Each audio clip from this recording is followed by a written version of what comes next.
Tension আর রাত জাগার combination হচ্ছে সুপার কম্বিনেশন, রুগী হওয়ার জন্য খুবই উত্তম। এবং বেশিরভাগ রুগী দেখবেন যে ঘুমের ওষুধ না খেলে ঘুম হয় না, টেনশনের ওষুধ না খেলে মন খারাপ থাকে, আর বুক ধড়ফড়ানি কলজা কামড়ের ওষুধ খায়, তাদের মন ভালো থাকে না। আল্লাহ তা করে একটা এমন মন দিচ্ছে ওটা সবসময় খারাপ থাকে। আল্লাহ বলছে হতাশ হইও না, তো সেই জন্য সে একটু বেশি করে হইয়া দেখায়, আল্লাহ তুমি যা কইছে আমি উল্টাটা করুম, তুমি কইছে এক ভাগ খাইতে আমি ধুঁয়া খামো, তুমি কইছো শরীরের চর্চা করতে আমি জীবনে করুম না, তুমি কইছো রাতে আর্লি ঘুমাইতে আমি সারা রাত জায়গায় দেখামো, কে কত জাগতে পারে।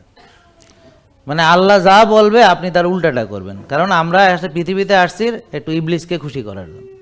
তাই ইবলিসকে খুশি করতে হলে জম্মের খাওয়া খাইতে হবে, নিজেকে তাড়াতাড়ি রুগী বানাইতে হবে, বেশি টেনশন করতে হবে, হতাশ হইতে হবে, আর বেশি বেশি রাত জাগতে হবে। তাহলে ইবলিসকে বলছে খুব ভালো, তুমি তো আমার প্রতিটা কথা মানো আর আল্লাহর কথা মানো না। আল্লাহ বলছে এক ভাগ খাও, আল্লাহ বলছে রোজা রাখো, আল্লাহ বলছে আর্লি ঘুমাও, আল্লাহ বলছে ভোরে ওঠো, 5 ওয়াক্ত নামাজ মসজিদে যাও, তাহাজ্জুদ পড়ো, নফল রোজা রাখো, অন্যান্য রোজা রাখো।